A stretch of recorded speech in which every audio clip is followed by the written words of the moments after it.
first I want to write the namespace. That's nothing but the declaration of namespace. If I consider C++ programming language, if I define class, class includes methods as well as attributes. We can able to pass the input during the execution, and how we are going to pass the input through the command line argument.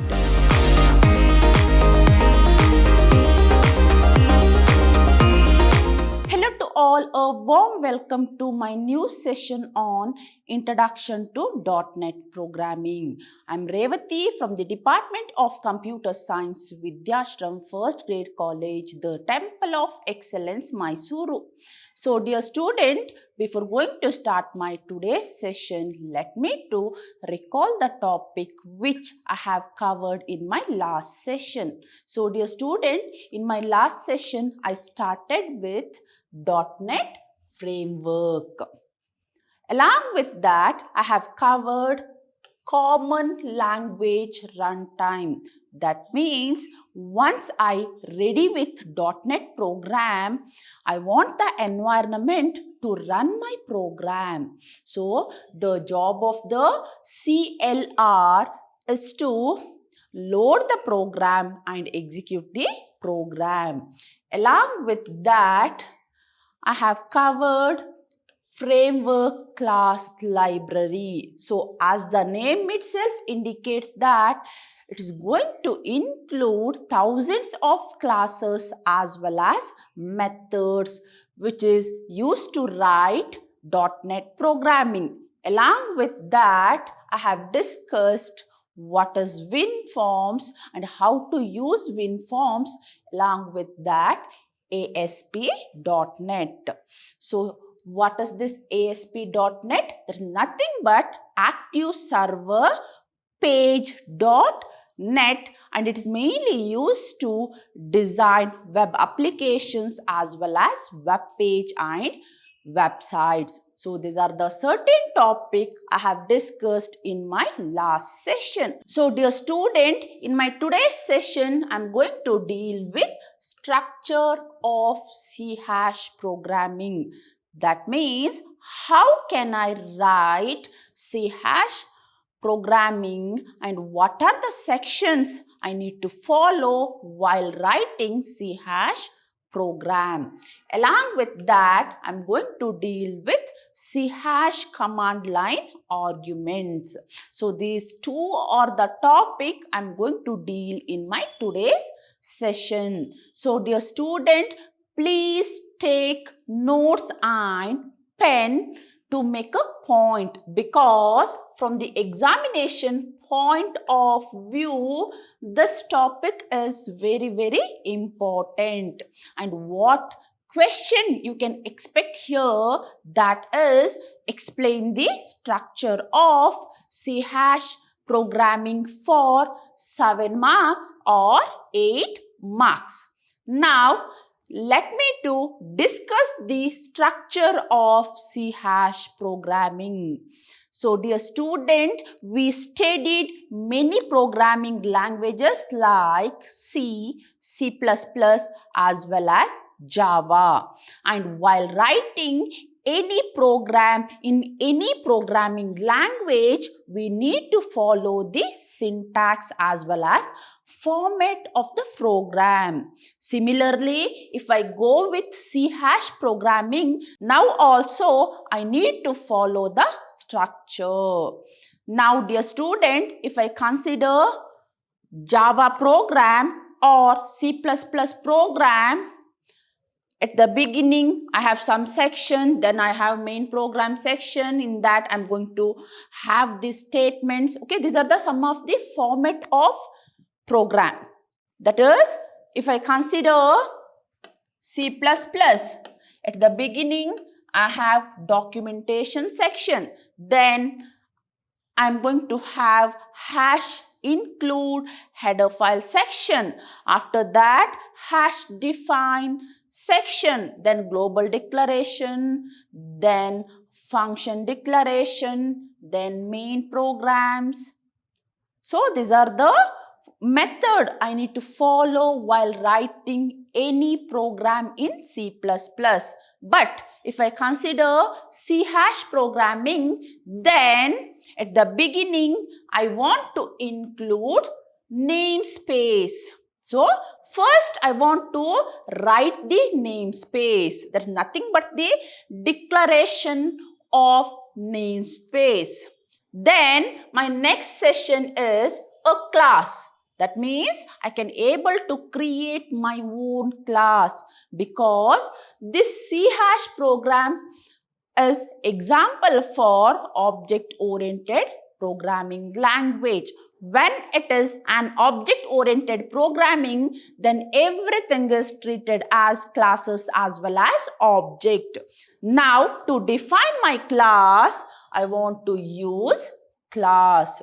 Then I have class methods, I have class attributes. Along with that, I have main method.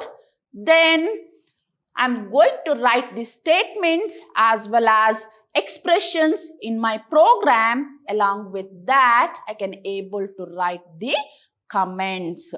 So dear student, please make a point here, because this topic is very important from the examination point of view, and you can able to expect this question for your external exam, and it carries 7 or 8 marks. So I repeat once again here, I'm going to have namespace declaration, then class. In that, I'm going to have the methods, attributes, then main function. Along with that, I can have statements and expressions. Along with that, I can able to have comments. Now, let me to consider the simple C# program here. So, this program is used to display hello world message. That means I want to display some message to the user. And what message? Hello world. Now, this is the simple C# program. Now, if I consider structure of C# program, at the beginning, I'm going to have the namespace declaration. Before that, I'm going to use using system. Okay, so using system, after that I'm going to have namespace declaration, and I want to specify the name for the namespace. And what's the name here? It is Hello World application. Inside that, I'm going to create class. So dear student, please remember the structure here. At the beginning, I have namespace. Under that, I'm going to have hello, that is class. What is my class name here? That is Hello World.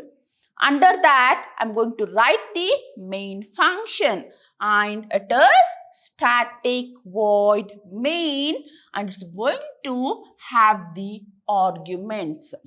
Along with that, I'm going to have the statement as well as expressions, as well as I can able to include comment. So here, console. So what is the meaning of console? I'm going to specify I required input or output console. So here it is output console. So it is output console means what? I'm going to use monitor to display the message.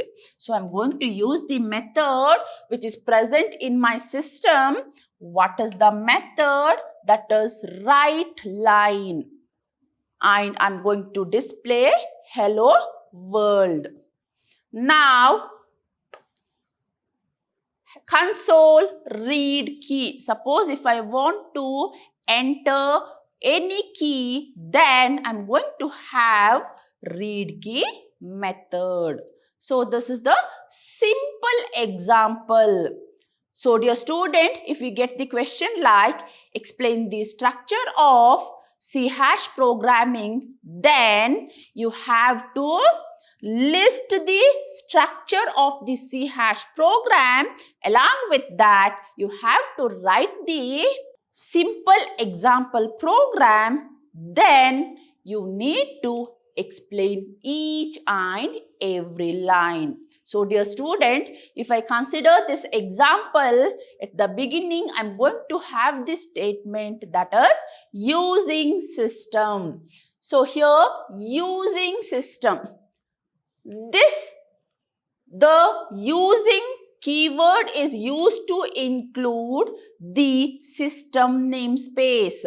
So dear student, if I consider C or C++ program, I'm going to have the hash include stdio.h or hash include iostream.h. That means I'm going to use built-in methods and functions in my program.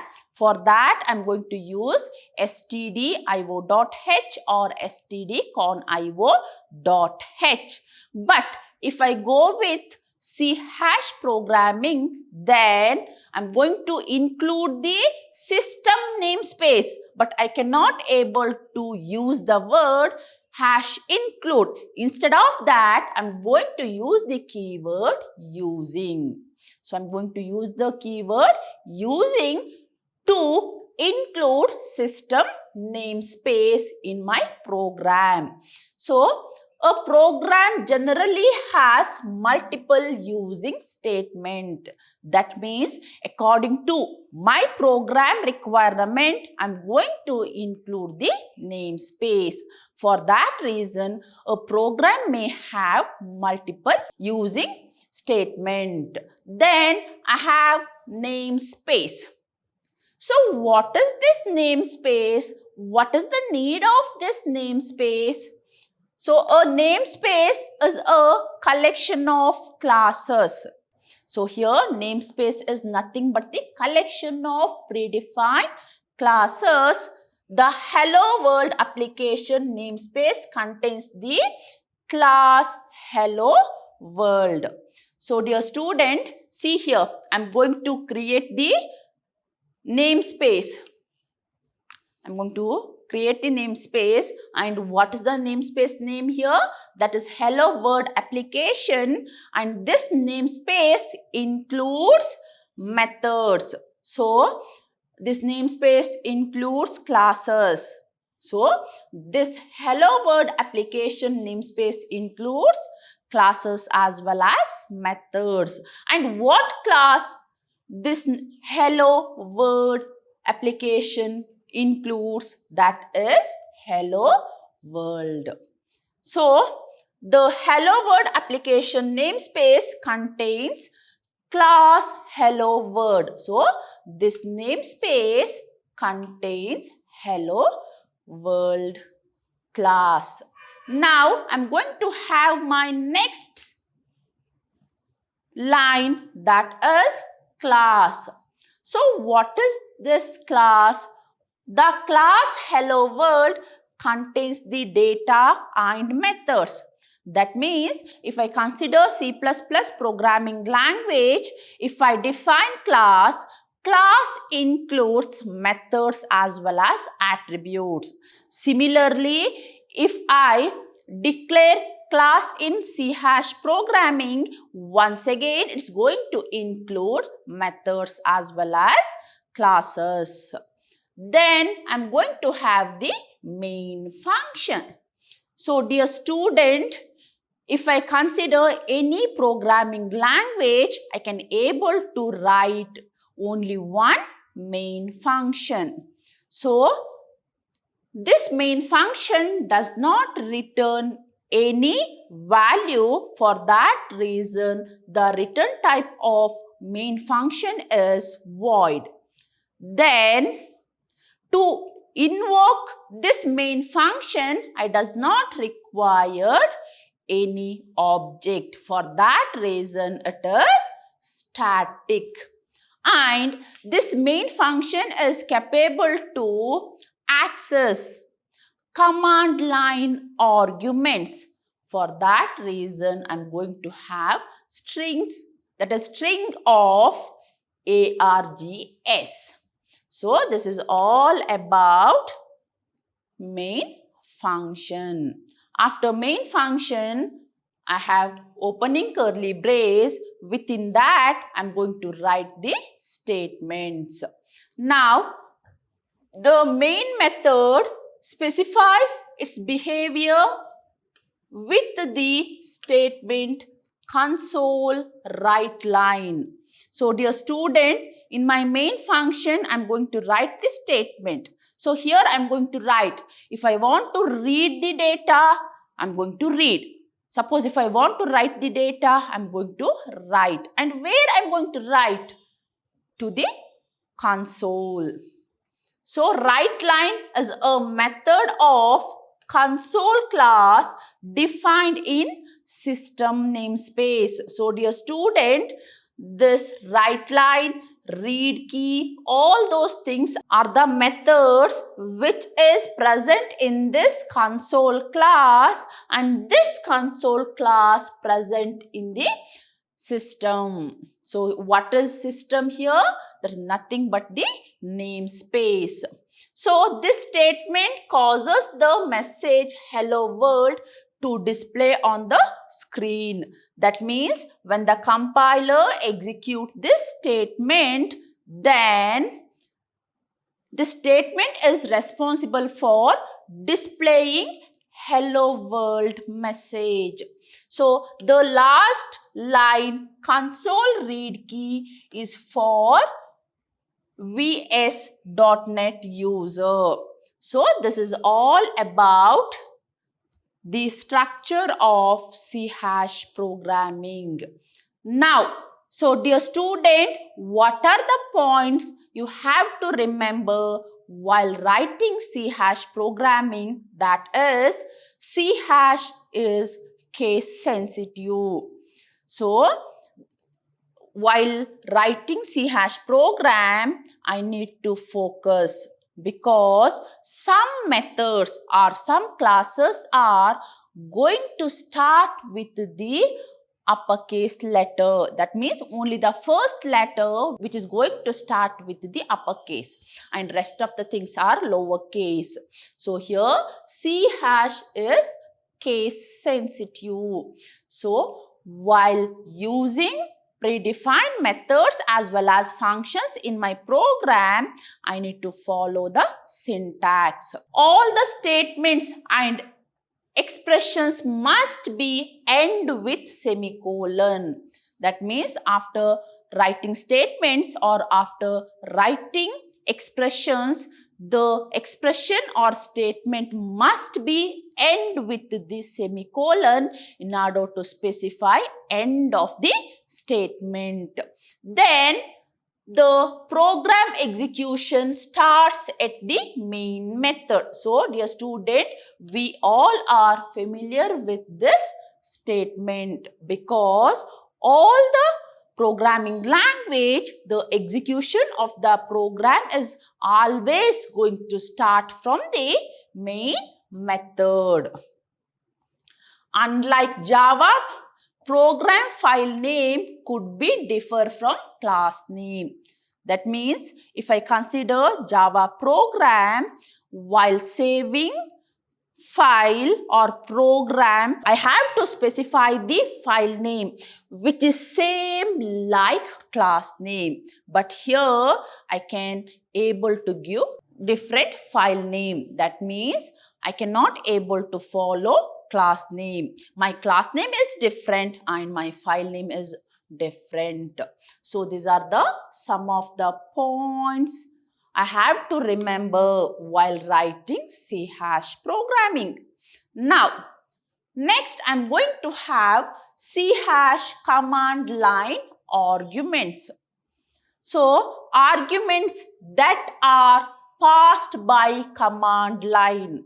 So, dear student, arguments are passed by the command line is known as command line arguments.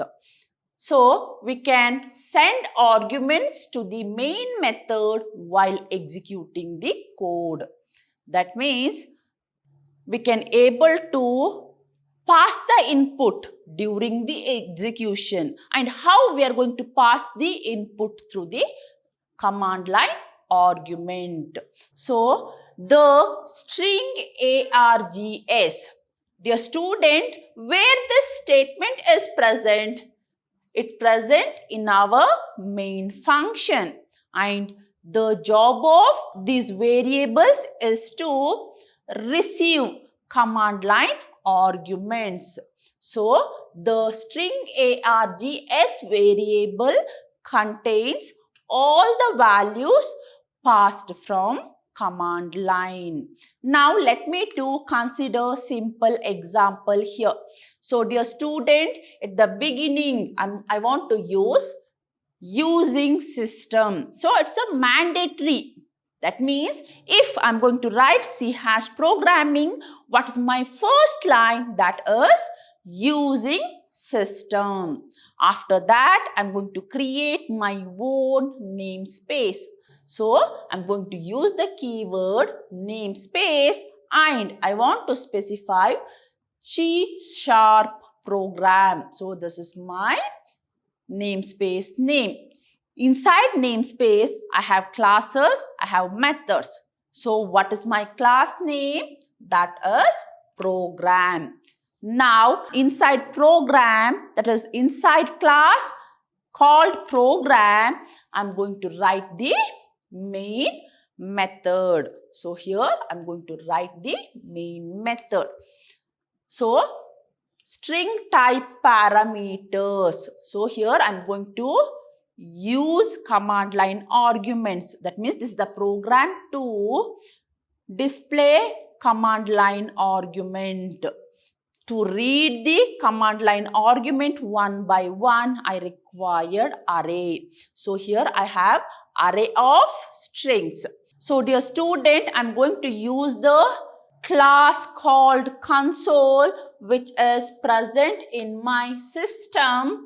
Inside console class, I have the method called writeLine, and I'm going to display the message that argument length, and I'm going to use the built-in variable called length. That means along with my variable args, I'm going to call this length. Now, I want to display the command line argument one by one. So, what I'm going to do here, I'm going to display the message to the user that supplied arguments are, and I'm going to write the arguments one by one. So, it is array of argument. For that reason, I can able to have more than one argument. Now, to display more than one argument, I required for loop. Now, if I consider C# programming, I'm going to have the modified for loop that is known as for each. That is known as for each. So, here I'm going to create the object of the class object or object of the type object in args arguments. Then I'm going to display the content one by one. Now, this for loop is going to work exactly like simple for loop. But here we are going to use extended or modified version of for loop. That is for each object in args. Then I'm going to display the content one by one. Anyway, dear student, I'm going to explain what is for each loop in my upcoming sessions. At present, you just remember that this for loop is going to use to display the content And this for loop is going to work exactly like for loop.